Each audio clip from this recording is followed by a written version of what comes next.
Good morning. This is retired Pastor Karl Schmidt from Calvary Lutheran Church, Little Lutheran Church in Amherst, New York. We welcome you to this first Sunday in Lent, February 22nd of 2026.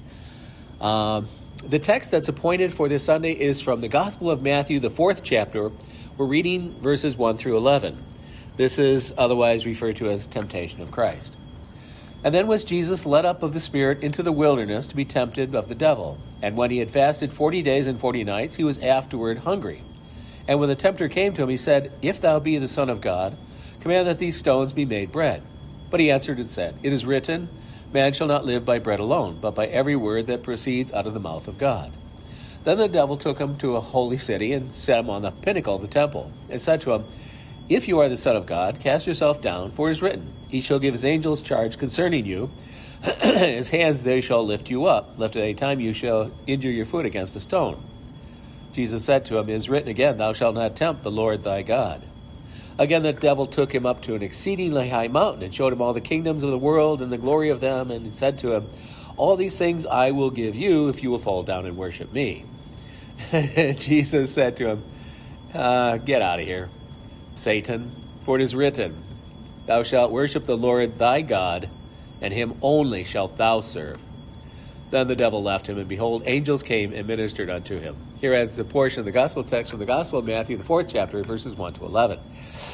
Now, people look at this, and in our modern world, it seems that because of movies and television, whatever, computer, internet, that people have a skewed idea about God. And it always seems that they play on this because people are supposed to fear all these demons and devils and woo, like there's something. Now, here's a real simple question. Is Satan God? Is he a God? Whatever that would be. No. Satan is just like any one of us. He's a creature. We're creatures. Some more than others. I'm way down there on the creature scale, I think. But nonetheless, creature. Made. And God, throughout all of this, Jesus, same thing, tells him, You shall worship the Lord thy God. So does Satan have a God? Yes. Who? Jesus, Father, Holy Spirit. That is Satan's God. Must he obey him? Of course he has to obey him. He says, take a hike. He has to leave. He says, come here. He has to appear. Satan is at God's beck and call. He is a servant of God. Now, why? If TV and the movie makers are all right, why would God make this, scary? Well, he didn't. In Hebrew, Satan, where we get the name Satan from, Satan just simply means adversary. He's not God's adversary. God has no adversary. Anywhere. Ever. God is whatever God is. That's it. There is none else like him. That's it. But Satan is a servant of God. In fact, we find in the Old Testament that Satan appeared before God in the Old Testament. And the book of Job starts off with this, in the first 2 chapters or so, where Satan appears before God and they have a conversation. And Satan says, so what do you think? And Satan's like, yeah, I've gone to and fro across the earth and back and forth. And I've seen your creation, I've talked to a few of them. And God says, well, what do you think of Job? He's not the tallest guy on the basketball team, but, he's okay. And so they get this whole thing about a contest over Job, which seems a little brutal because in that contest, Job's children are killed, his business is crashed and wrecked, his health is destroyed. It gets a little personal. But through all of it, God won't let Satan touch Job's life because that is firmly in the boss's hands, not Satan. Satan cannot create life. Satan cannot take life, ever. Satan has never killed anyone. He can't. God says, I bring up, I raise up, I make alive. Also, I alone bring down to the grave. I kill, I end life. I alone. Satan also can't create anything. He's never made a chair, a tree, a bush, a rock. He's never made anything. Why? He can't. He doesn't have power. He doesn't actually have power over anything. And this whole idea of temptation here, the temptation of Christ, as though Jesus was actually tempted. Seriously? He's God. Satan is his servant.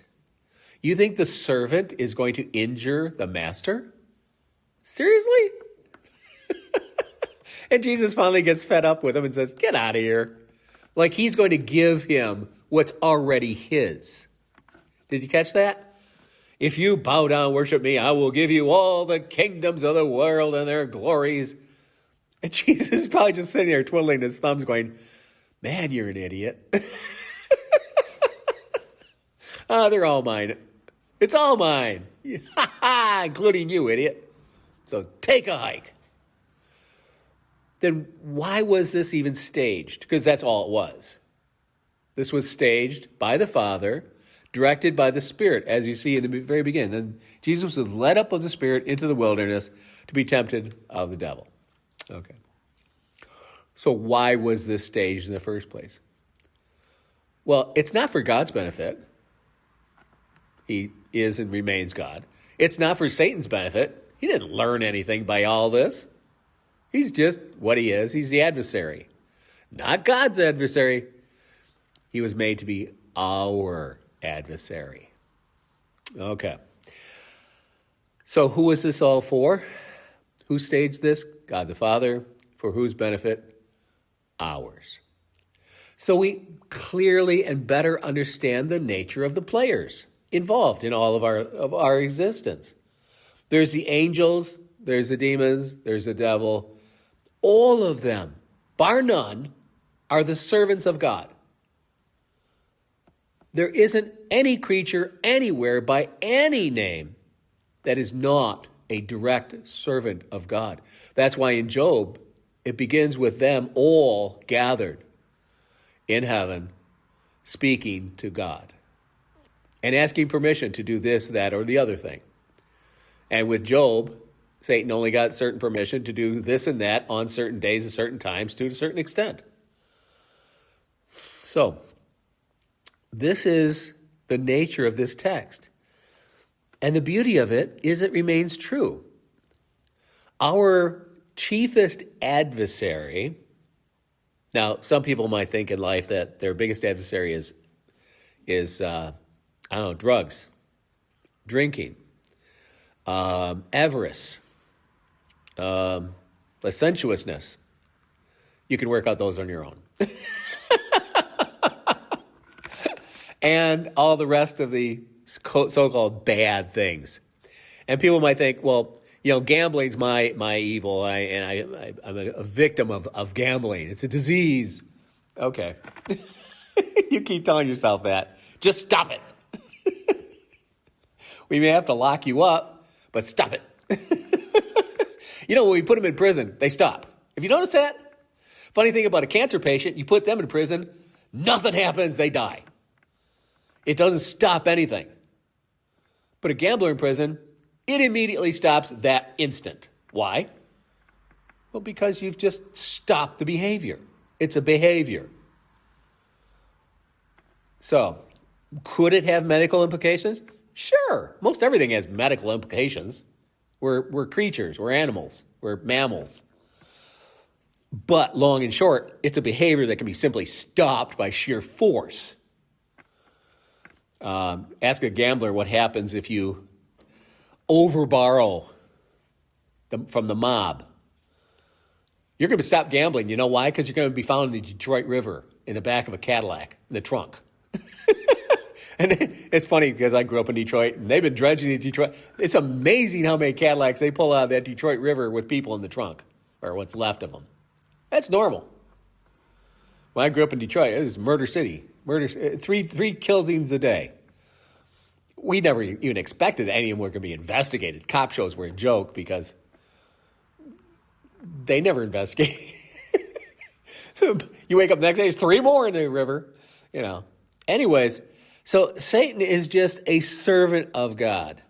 And even though people think there's a lot of stuff in this world to fear, what about Satan? Yeah, well, he's kind of an enemy. How so? Well, he leads us in temptation. What's temptation? In Greek, it's peripazo. It simply means to be tested. Like you test metal for a sword, you're making a sword.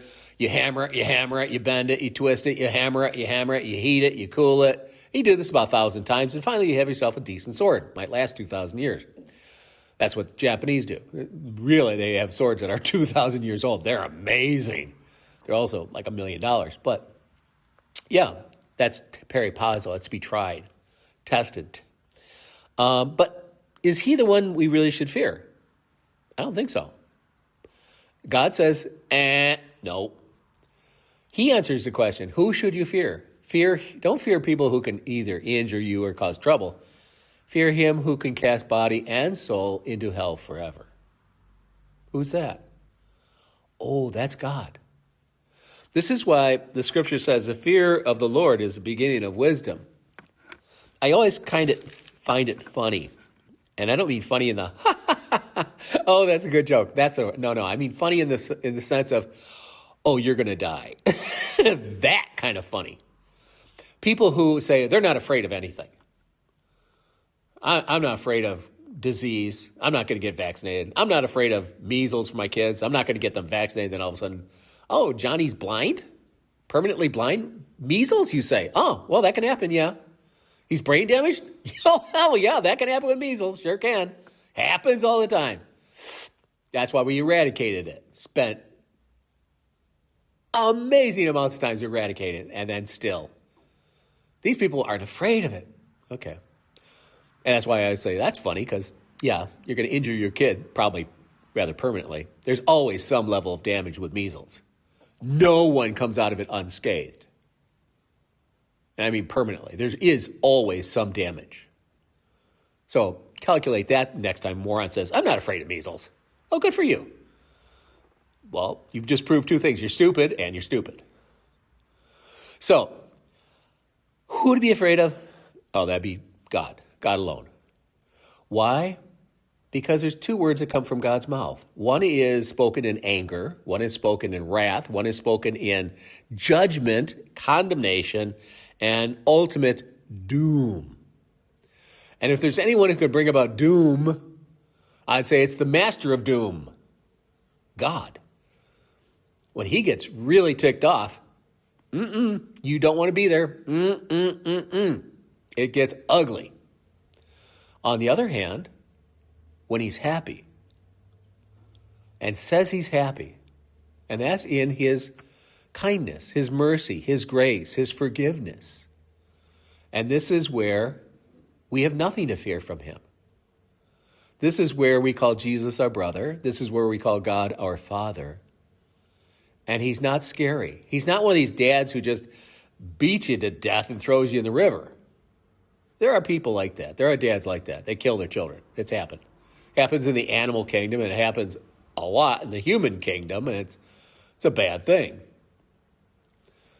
But that's not the kind of dad I'm talking about. I'm talking about a dad who decides to love, forgive, set aside, not even remember that there was anything wrong, but that it's all good, and then decides to give us life with him forever, with no enemies. That's why the enemies we have here, whether it's Satan or God himself, once he calls us home, there are no more enemies. No age. Hey, Karen, how much fun is it being 66 now? Kicks and giggles, huh? I'm 67. We've been together, 49 years. Wow. 17 was fun, huh? 66 is really a kick in the shins.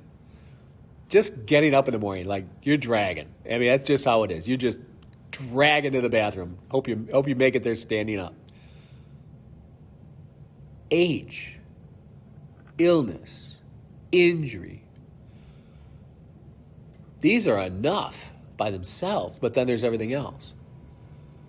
But God will give us a life where none of these things will ever be there. Young forever. I can't even quite imagine what this will be like. But he promises it to us. And that's essentially the idea of all this. So, on this Sunday where we see Satan trying to be God's adversary, which, I mean, underneath it all, I'm sure he was like, this is stupid. And yeah, because it was. I mean, I'm sure he even realized how stupid this all was. But he had to go with the play. This is what Dad wanted, to show us that he has no adversary. Satan is not his adversary, he's ours. And he has no power against our dad. And our dad loves us and will protect us from all things and will never give Satan permission to destroy us. So, in that stead, Jesus, he took the destruction, he took the death, and gives us nothing but life. So, okay, that's it. This has been Matthew 11, 1 through 11. Come on.